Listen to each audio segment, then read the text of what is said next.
오늘 영상은 그냥 훑고 지나가는 설명이 아닙니다. 지금부터 딱 5가지를 머릿속에 완전히 남도록 정리해 드릴 겁니다. 초보자분도 끝까지 보시면 코인 거래의 큰 그림이 한 번에 잡히실 겁니다. 첫 번째는 초보도 바로 따라할 수 있을 만큼 쉽게 풀어드리는 코인 거래 입문 방법입니다. 두 번째는 네이버 코인 커뮤니티에서 화제가 됐던 300만원으로 1억 8천만원을 만든 중학생 단타 방식입니다. 세 번째는 거래할수록 차이가 크게 벌어지는 수수료, 최대 할인 팁입니다. 네 번째는 AI를 활용해서 하루 50만원씩 노리는 단타 흐름입니다. 다섯 번째는 첫 거래에서 입금 없이 $100를 받고 시작하는 방법입니다. 그리고 이 영상의 고정 댓글에는 수수료를 최대한 아끼는 방법과 $100 받고 가입하는 방법, 링크를 정리해 두었습니다. 영상만 보고 끝내지 마시고 고정 댓글까지 꼭 함께 확인해 주셔야 진짜 도움이 됩니다. 처음 가입 이벤트로 받은 $100만으로 당장 10억을 만드는 일은 현실적으로 어렵습니다. 하지만 내 돈을 넣지 않고도 거래 연습을 해볼 수 있고 레버리지를 잘 활용해 성공하면 몇백만원 규모의 결과도 노려볼 수 있습니다. 그러면 가장 먼저 많은 분들이 묻는 질문부터 짚어보겠습니다. 왜 하필 코인이냐는 겁니다. 어렵게 돌려 말할 필요 없습니다. 자산시장의 흐름을 숫자로 놓고 보면 이유가 꽤 선명하게 보입니다. 우리가 10년 전에 금, 주식, 코인, 부동산에 각각 1000만원씩 넣어두었다고 가정해보겠습니다. 같은 돈으로 같은 시간 동안 버텼을 때 무엇이 얼마나 커졌는지 보면 어디에 시선이 몰리는지 직감적으로 이해되실 겁니다. 먼저 주식부터 보겠습니다. 코스피 지수가 10년 전에 비해 약 2.66배 올랐다고 보면 2016년에 1000만원을 지수 추종형 주식에 넣었을 때 지금은 약 2660만원 정도가 되는 흐름입니다. 금도 만만하지 않습니다. 2016년에 1000만원으로 금을 사두셨다면 대략 233.5g 안팎을 보유했을 가능성이 크고 2026년 기준으로는 약 5160만원 수준으로 볼 수 있습니다. 부동산도 보겠습니다. 2016년에 1000만원어치 서울 아파트 가치에 올라탔다고 가정하면 2026년에는 대략 2400만원 정도로 평가해 볼 수 있습니다. 안정감은 있지만 폭발력은 다르게 느껴지실 겁니다. 그런데 같은 시기, 같은 1000만원으로 비트코인을 샀다면 이야기가 완전히 달라집니다. 2026년 기준으로 약 26억 원 이상이 되는 엄청난 수익률이 나옵니다. 숫자 하나만으로도 시장의 무게감이 달라집니다. 이 정도 비교만 봐도 왜 많은 사람들이 코인 시장을 외면하지 못하는지 이해되실 겁니다. 냉정하게 보면 자금이 어디로 움직이는지 답이 보입니다. 바보가 아닌 이상 코인을 공부해야겠다는 생각이 들 수밖에 없습니다. 게다가 코인은 오를 때만 기회가 있는 시장이 아닙니다. 상승할 것 같으면 롱으로 수익을 노릴 수 있고 반대로 떨어질 것 같으면 숏으로도 기회를 만들 수 있습니다. 방향만 맞추면 수익 구간이 양쪽으로 열려 있습니다. 그래서 코인 시장은 단순히 오르기만 기다리는 투자와 결이 다릅니다. 올라갈 때도 먹고 내려갈 때도 먹을 수 있다는 점이 정말 강력합니다. 이런 구조 때문에 많은 분들이 다른 자산보다 더 매력적으로 느끼는 겁니다. 그리고 많은 투자자들이 세금 부담 측면까지 함께 보면서 코인 시장을 투자처로 평가합니다. 수익을 낼 수 있는 방향이 넓고 자금 활용도도 높기 때문에 실전 투자 수단으로서 강한 관심을 받는 이유가 여기에 있습니다. 여기서 빼놓을 수 없는 기능이 바로 레버리지입니다. 국내 거래소에는 사실상 없지만 해외 거래소에는 이 기능이 열려 있습니다.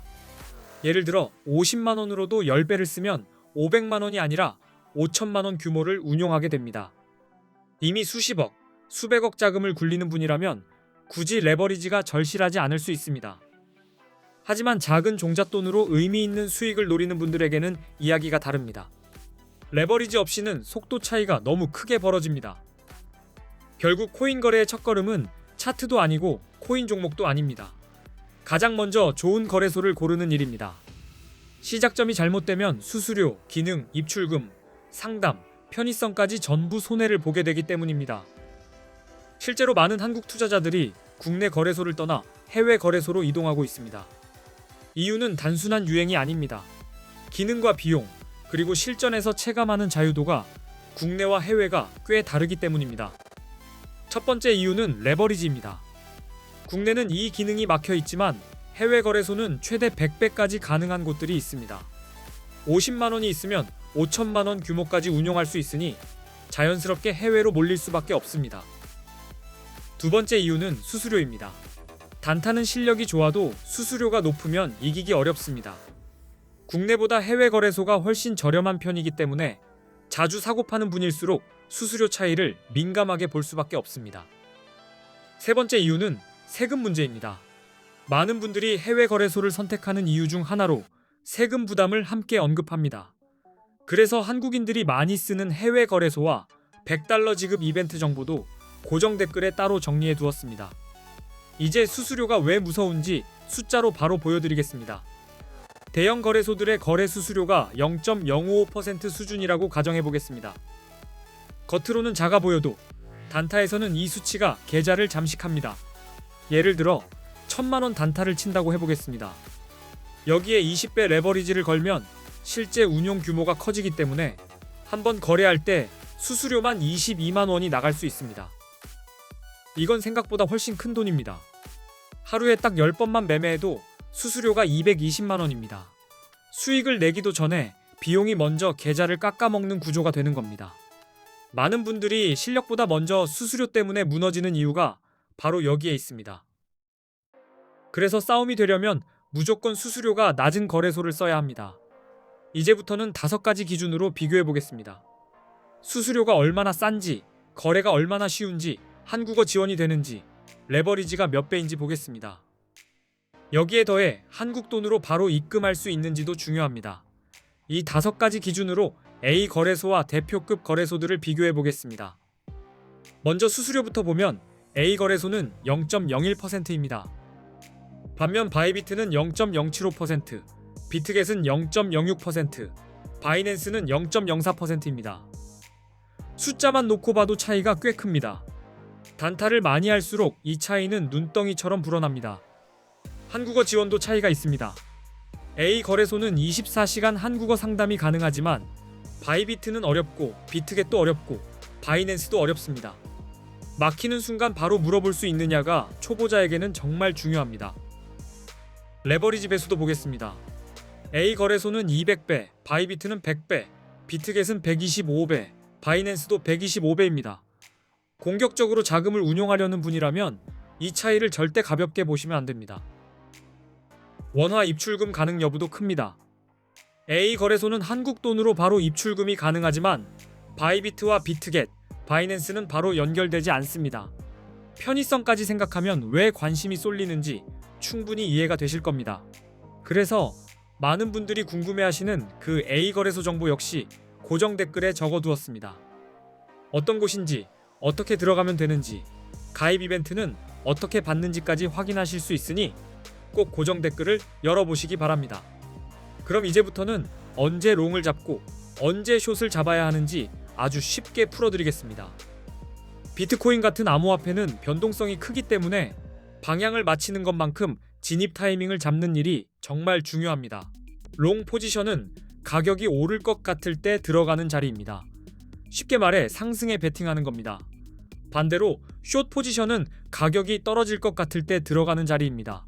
즉 하락에 베팅하는 방식이라고 보시면 됩니다. 먼저 롱부터 말씀드리겠습니다. 차트에서 상승 추세가 강하게 이어지고 고점을 계속 높여가는 모습이 보이면 롱이 유리할 수 있습니다. 시장이 위로 밀고 나가는 힘이 살아있다는 뜻이기 때문입니다. 이동평균선도 중요한 힌트입니다. 50일 이동평균선이 150일 이동평균선을 위로 뚫을 때 흔히 골든 크로스라고 부르는데 이 신호는 강한 상승 흐름으로 해석되는 경우가 많아서 롱 판단에 도움이 됩니다. 거래량도 꼭 보셔야 합니다. 가격이 오르는데 거래량까지 함께 늘어나면 시장의 신뢰가 따라붙고 있다는 뜻일 수 있습니다. 이런 장면은 상승이 더 강해질 가능성을 보여주기 때문에 롱 진입 확률을 높여줍니다. 뉴스도 무시하시면 안 됩니다. 비트코인 규제 완화, 대형 기관의 진입, ETF 승인 같은 긍정적 재료가 나오면 가격이 위로 튈 가능성이 커집니다. 이런 외부 호재는 롱 포지션의 성공 확률을 높이는 재료가 됩니다. 이제 숏을 보겠습니다. 숏은 하락이 예상될 때 잡는 자리입니다. 차트에서 가격이 계속 낮아지고 저점이 점점 더 내려가는 패턴이 보인다면 숏이 유리합니다. 힘이 아래쪽으로 쏠리고 있다는 뜻이기 때문입니다. 이동평균선에서 51선이 151선 아래로 내려오면 데드크로스라고 부릅니다. 이 신호는 하락 흐름으로 읽히는 경우가 많습니다. 그래서 숏을 고민할 때 꽤 중요한 기준점으로 활용됩니다. 또 하나는 거래량입니다. 가격이 오르고 있는데 거래량은 줄어든다면 상승 힘이 약해지고 있다는 신호일 수 있습니다. 겉으로는 올라가는 것처럼 보여도 속이 비어 있을 수 있어서 이후 하락 가능성을 의심해 봐야 합니다. 부정적인 뉴스도 하락의 불씨가 됩니다. 규제 강화, 해킹 사고, 주요 국가의 암호화폐 규제 정책 강화 같은 소식은 가격을 아래로 끌어내릴 수 있습니다. 이런 상황에서는 숏 포지션이 더 유리하게 작동할 수 있습니다. 그리고 비트코인 시장에서는 기술적 분석이 정말 중요합니다. 대표적으로 RSI, 맥디, 볼린저 밴드 같은 도구가 자주 쓰입니다.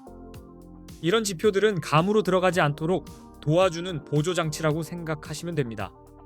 RSI를 보면 과매수와 과매도를 가늠할 수 있습니다. 수치가 70 이상이면 과매수로 보고 숏을 고민할 수 있고 30 이하면 과매도로 해석해 롱을 생각해 볼 수 있습니다. 아주 많이 쓰는 기본 기준입니다. 맥디와 볼린저 밴드도 함께 보시면 좋습니다. 시장의 추세와 변동성을 더 입체적으로 볼 수 있기 때문입니다. 결국 한 가지 신호만 믿지 말고 여러 도구를 겹쳐보면서 롱과 숏의 타이밍을 판단하셔야 합니다. 정리하면 롱은 상승 추세와 긍정적 신호가 확인될 때 접근하고 숏은 하락 추세와 부정적 신호가 분명할 때 접근하는 방식입니다. 방향보다 중요한 건 근거입니다. 근거가 있을 때 진입해야 생존 확률이 높아집니다.